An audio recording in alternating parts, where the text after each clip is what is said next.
Lalu puasanya seperti apa?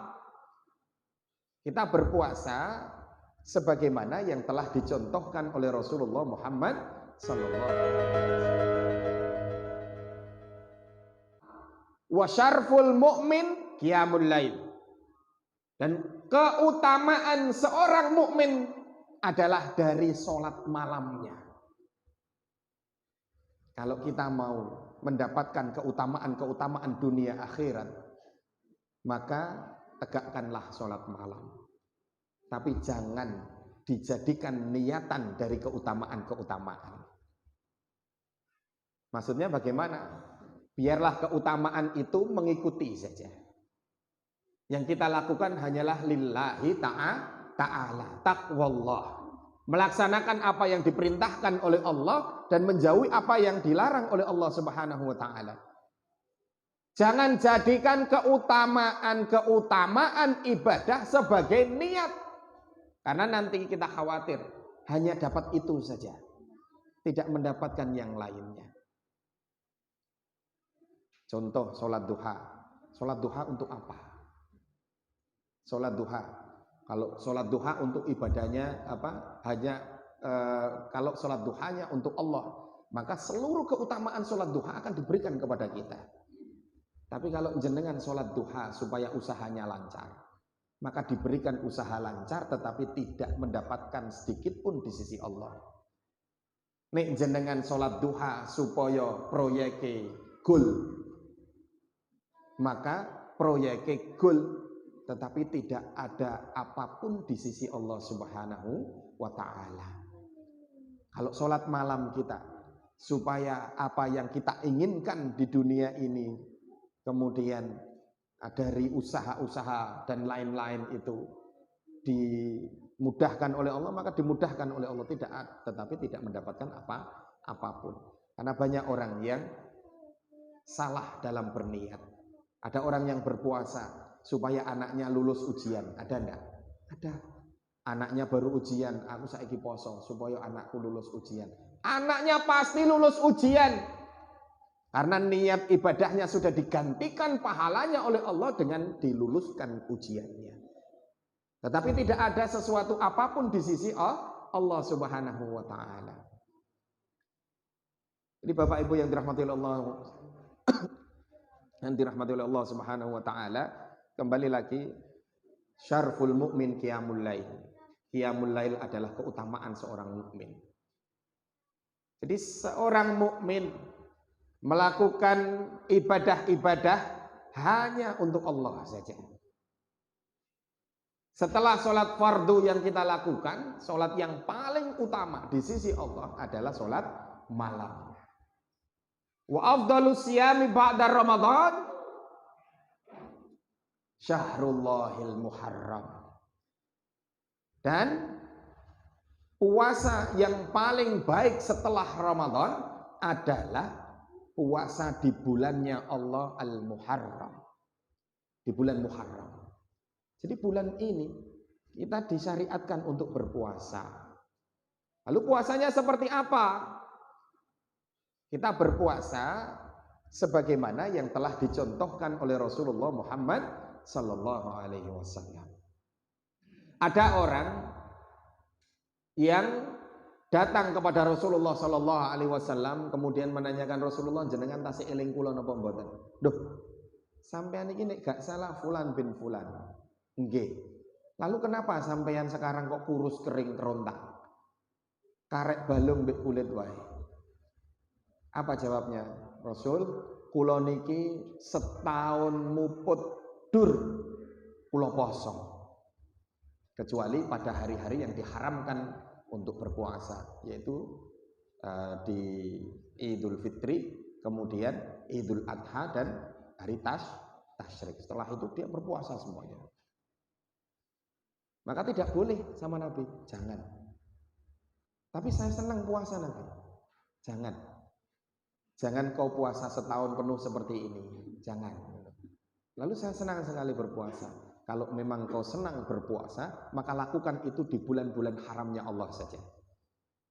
Jadi memang diperkenankan oleh Nabi SAW bagi lelaki itu Dia kalau mau memang betul-betul 1 bulan berpuasa, maka lakukan di 4 bulan itu saja. Tidak 1 tahun, tapi di 4 bulan itu saja. Karena nanti ketambahan 1 bulan lagi, yaitu bulan Ramadan. Akhirnya dia melakukan itu. Dan ini menandakan bahwasannya jika ada seseorang yang menginginkan untuk berpuasa 1 bulan penuh Muharram, boleh. Tidak apa-apa. Tapi siapa yang kuat? Belum tentu seistiqomah orang yang bertemu dengan Rasulullah SAW. Maka lakukanlah puasa Daud, poso Daud. Mergo poso sing mari Ramadan paling apik ning tenggene ulan Muharram niki, ayo poso Daud, sedina poso, sedina ora, sedina poso, sedina ora. Ora apa-apa. Nek ora kuat poso Senin, Kemis. Nek ora kuat poso Senene tok ora apa-apa. Poso Kemis tok ora apa-apa. Nek ora kuat meneh poso Ayyamul Bid. Poso Ayyamul Bid niku poso dina apa? Tanggal pinten? 13, 14, 15. Nek ora kuat meneh paling gak Muharram niki kita sedaya poso 2 dina poso Asyura. Poso tanggal 9 lan tanggal 10. Dina napa? Dina Ahad Beijing lan dina Senin, menghapuskan dosa-dosa yang telah lampau setahun.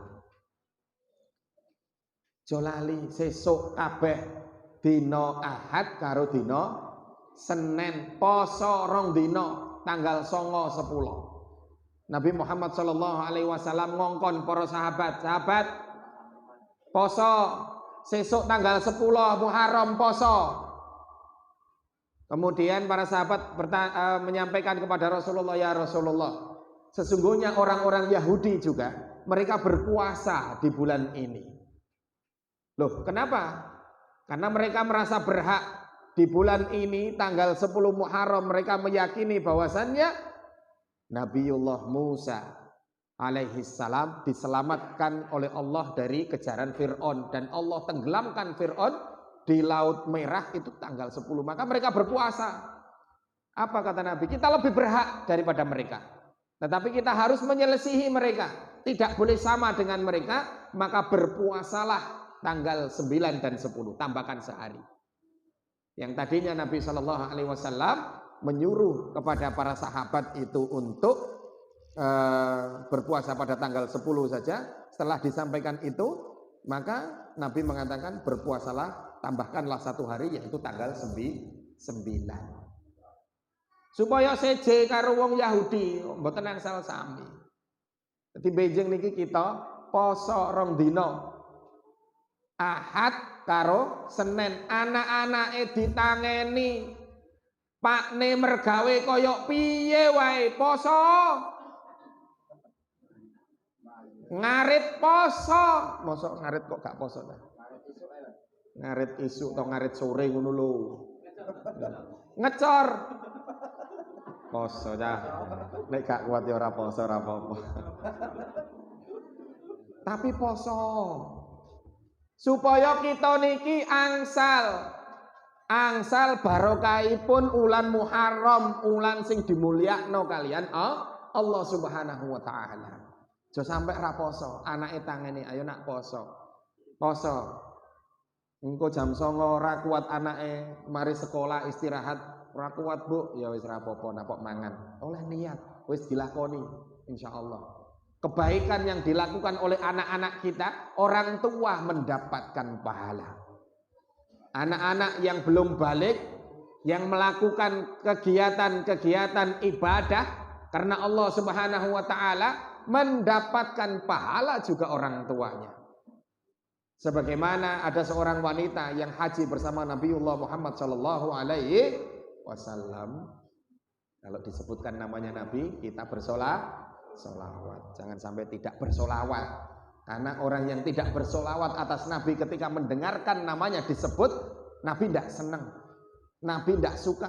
Malaikat Jibril mendoakan dia supaya celaka. Bahkan dikatakan Nabiullah Muhammad sallallahu alaihi wasallam al-bakhil idza dzukirtu indahu wa lam yusalli alayya. Jika diperdengarkan namaku kepadanya tetapi dia tidak mengucapkan solawat kepadaku, maka dia ini termasuk bakhil kepadaku. Maka Nabi Muhammad sallallahu alaihi wasallam bagaimana akan mengenali kita ketika Nabi Muhammad disebutkan namanya di telinga kita tetapi kita tidak membaca solawat. Maka seakan-akan ketika membaca solawat Nabiullah Muhammad sallallahu alaihi wasallam diperdengarkan kepada kita, seakan-akan hukumnya wajib sebagaimana menjawab salam. Kalau kita ada orang salam assalamualaikum, maka kita sudah refleks waalaikumsalam warahmatullahi wabarakatuh. Maka kalau Nabi Muhammad disebutkan dan kita mendengar, maka harus refleks Allahumma sholli ala Muhammad. Maka harus otomatis menjawab Allahumma sholli wa sallim wa barik alaihi sallallahu alaihi wasallam. Sholawat seperti apa yang jenengan bisa, yang paling mudah, yang biasa jenengan lakukan, maka lakukanlah. Jangan sampai tidak bersolawat.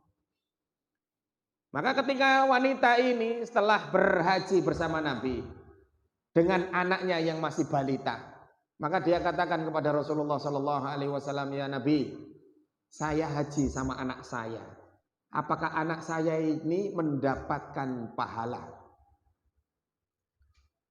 Dijawab oleh Nabi, iya, dan bagimu pahalanya. Artinya kalau anak-anak kita melakukan ibadah, maka kita orang tua yang mengajarkan kepada mereka, itu kita mendapatkan pahala. Maka nek anake obrak ono nek wayahe salat nang masjid, nek mari ngobrai anake nang masjid, pakne ya ning masjid. Aja longok-longok nang omah. Sesuk ngobrai anake poso, pakne ora poso. Ge apa? Ngobrai anake ngaji, pakne ora tau ngaji. Ket mau nyekel pakne mergo mbokne mesti ngaji. Nggih Bu, nggih. Ngapunten, tapi tidak. Alhamdulillah, Paciran ini luar biasa. Paciran ini bagi kami adalah masyarakat yang luar biasa. Jadi kita ini harus selalu mengajak anak-anak kita kepada kebaikan, supaya nanti ketika mereka besar menjadi tabungan bagi kita, menjadi tabungan, rekening, deposito, investasi, apalah bahasanya bagi kita, baik ketika hidup ataupun ketika meninggal dunia. Karena orang yang mandul itu, kata Nabi Sallallahu Alaihi Wasallam, yang mandul itu seperti apa wahai para sahabat? Mandul itu wanita yang tidak punya anak ya Rasulullah. Ya, tetapi bukan itu mandul. Mandul itu adalah mereka orang tua yang memiliki banyak anak tetapi tidak mendapatkan kemanfaatan apapun dari anak-anaknya ketika dia meninggal dunia. Naudzubillah. Pak mboke gak ono anak-anake ra tau ndongakno tukaran royokan warisan. Ora tau ngilingi wong tuane babar belas. Ndonga kala-kala. Ndonga kala-kala. Maka seyogjanya kita harus mendoakan kedua orang tua kita yang sudah meninggal dunia ataupun yang masih hidup setiap saat, setiap waktu. Maka ada ulama Mesir yang mengatakan kalau ada anak yang tidak mendoakan orang tuanya 1000 kali sehari, maka dia termasuk anak durhaka. Kemudian setelah kajian ada seorang yang datang, ya Syekh, mendoakan orang tua 1000 kali sehari itu bagaimana? Kamu biasanya mendoakan orang tuamu seperti apa? Saya berdoa Rabbighfirli wali walidayya warhamhuma kama rabbayani shaghira. Maka kalau 1000 kali lama sekali. Ya, coba diulangi lagi. Rabbighfirli wali walidayya hub. Lagi. Rabbighfirli wali walidayya hub. Rabbighfirli wali walidayya hub. Rabbighfirli wali walidayya hub. Ketika kamu mengucapkan Rabbi firli wali walidayya, mudah atau tidak? Ya sangat mudah sekali. Maka kira-kira dengan mengucapkan Rabbi firli wali walidayya, Rabbi firli wali walidayya, Rabbi firli wali walidayya, sehari 1000 kali itu kira-kira mudah atau tidak? Kira-kira gampang napa mboten Pak Bu? Gampang. Sewu tebasan. Dicoba saja. Kapan-kapan jenengan coba pagi Jumat